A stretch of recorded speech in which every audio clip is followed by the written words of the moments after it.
secara tidak langsung dari segi manapun India sangat kontribusi besar terhadap bangsa ini. Aku ya, bahkan sampai proklamasi pun. Ini yang menarik. Kenapa tuh ya. ngomong? Ini kan tadi kan kita ngebahas secara kebudayaan, agama, sama sejarah. Nah di sejarahnya juga gitu kan,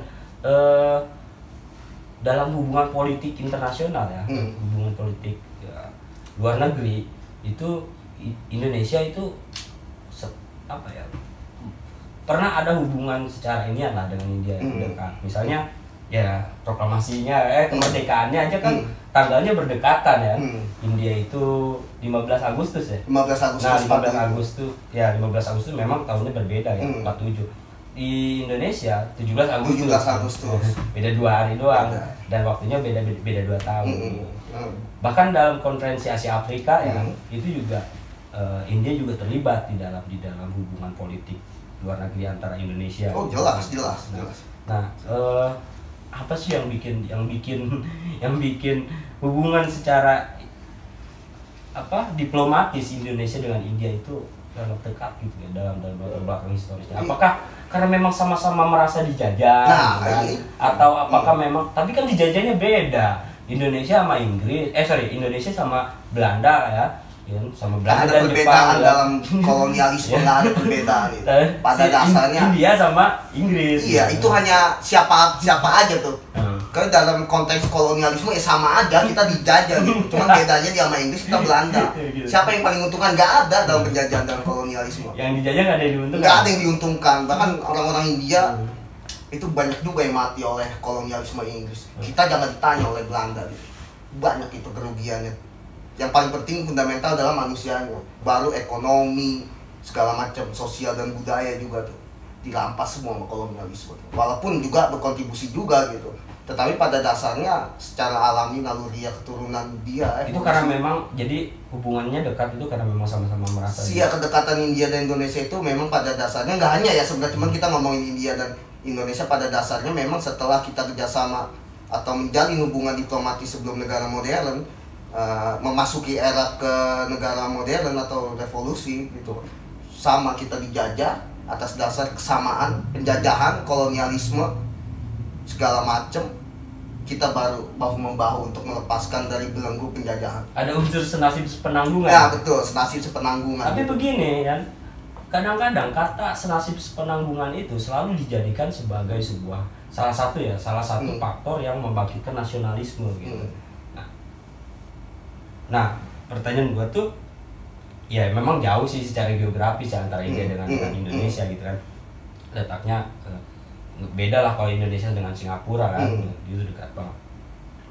Senasib penanggungan ini berarti memang itu karena memang ada kesadaran yang akhirnya udahlah, satu bangsa India merdeka, satu bangsa satu Indonesia. Ini kan ada berbagai macam bangsa dan kebudayaan juga di situ. Sedangkan di dalam keterangan Ben ya, Benedict Anderson itu komunitas imajiner itu ya senasib sepenanggungan, sama-sama bangsa itu muncul karena adanya komunitas imajiner itu. Iya, komunitas imajiner juga akan menjadi barang rongsokan kalau nggak ada sebuah eksekutor politik di situ. Gitu. Iya, jadi Muhammad Hatta kan bersahabat dengan Jawaharlal Nehru pas di Brussels, Belgia tuh 1927. Mereka ketemu bersahabat dan mereka akhirnya bertukar karena pendidikan, bertukar pikiran bertukar pikiran karena mereka tergabung dalam aliansi Liga Anti Kolonialisme. Mereka berdiskusi segala macam, akhirnya sepakat untuk membawa negara-negara yang dibawa jajahan untuk terbebas dari belenggu penjajahan. Jadi sebelum kemerdekaan kita udah dekat tuh dengan politikus Nehru itu kan.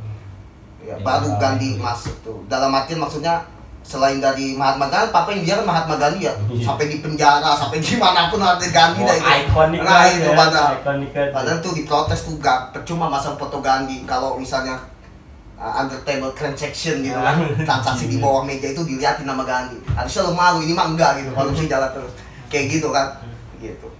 Jadi Nehru yang sedikit lebih secara politis kita bersahabat dengan Nehru gitu kan, masuk ke dalam itu mungkin gini ya. Ketika Hatta dengan Nehru bersahabat, ada semacam penjelasan yang sama gitu, dirasakan. Nah, iya. Penjelasan yang sama atas apa yang dirasakan oleh bangsanya. Gitu. Jadi ayo kita sama-sama saling. Nah iya, disitulah mereka bersahabat dan akhirnya sampai India pada saat belum merdeka, dia sampai kita udah proklamasi, India belum merdeka, tapi si Nehru ini menulis surat di New York Times itu untuk mengakui kedaulatan Republik Indonesia. Bagaimana nggak sayang tuh si Hatta, bahkan Soekarno pun terhadap Nehru itu di akhir bukunya autobiografinya dia mengatakan secara takzim bahwasanya sahabat karibku Pandit Jawaharlal Nehru. Dia bilang sendiri, emang kedekatan kita sama India itu karena kita saling bantu. Setelah merdeka India mengalami kelaparan dahsyat.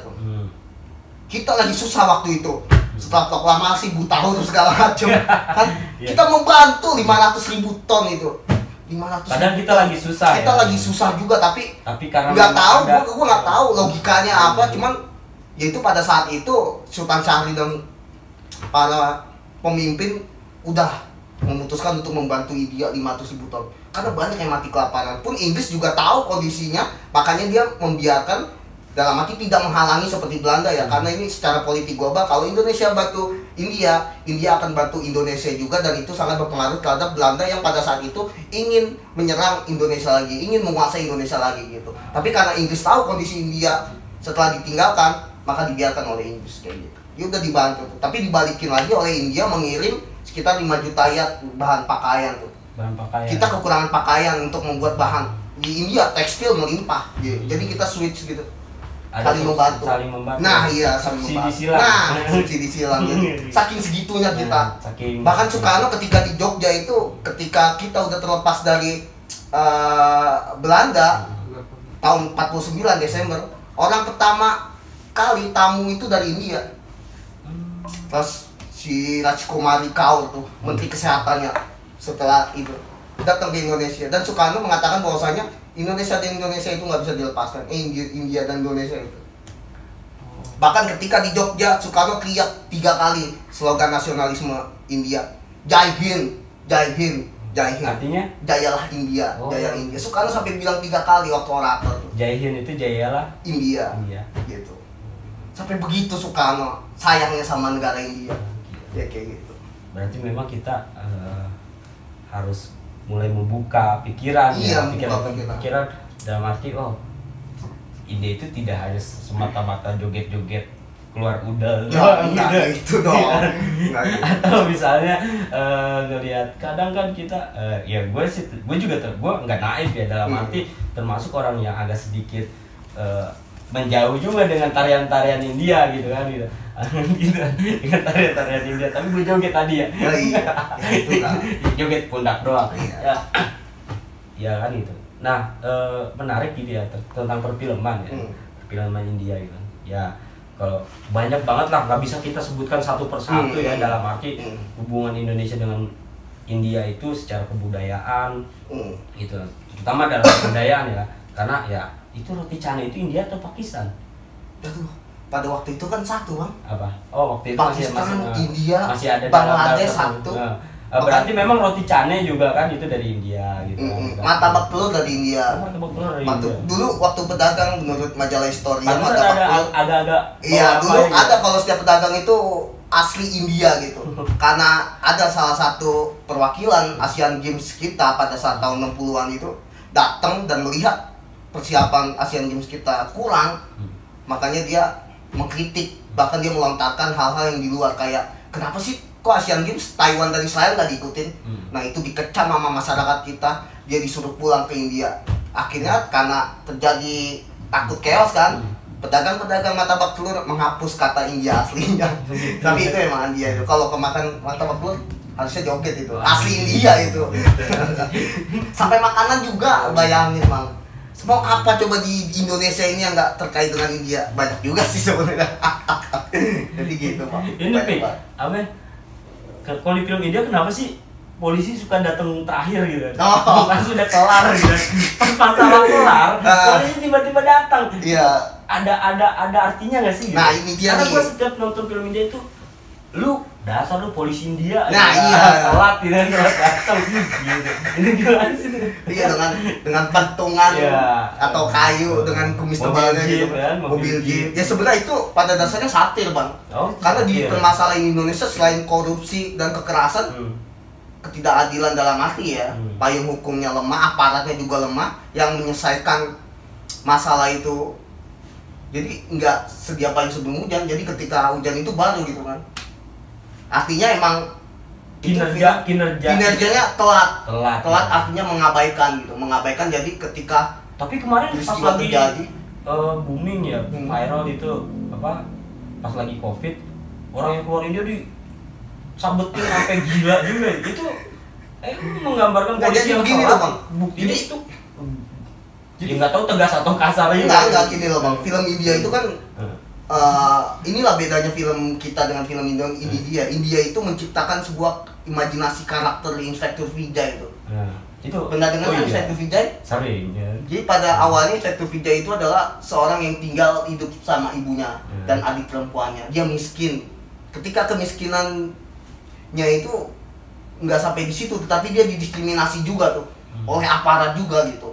Jadi udah miskin, dia mengalami tidak keadilan dalam hal apapun. Tapi dia kerja di kepolisian juga. Akhirnya dia masuk kepolisian, untuk mengubah jadi inspektur untuk mengubah atau untuk supaya orang-orang yang seperti gue ini gitu waktu itu nggak akan terjadi lagi seperti itu. Jadi sampai kritik filmnya pun sangat tajam gitu terhadap kepolisian gitu. Kalau kita kan bikin Sang Perwira tuh, nggak jelas itu film apa. Tapi kalau ini ya, jadi Inspektur Vijay itu benar-benar tokoh yang diidam-idamkan oleh masyarakat gitu. Jadi karena dia kemiskinan, ketiadaan ayah, diinjak-injak harga dirinya, nggak ditolong, dan dia ingin menyelamatkan kaum-kaum yang seperti dia agar tidak terulang lagi aparat kepolisian gitu.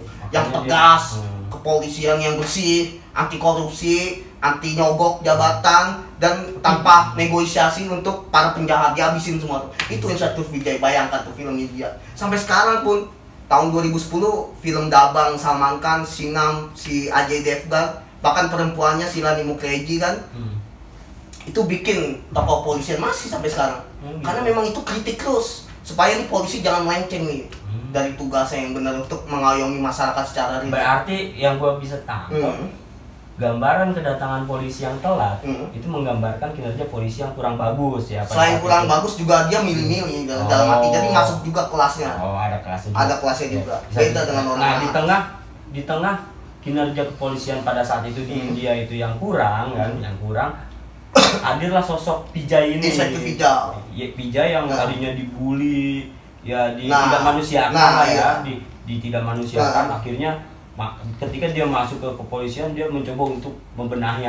Betul. Jadi itu karakter Vijay dengan gambaran kinerja polisi pada saat itu benar-benar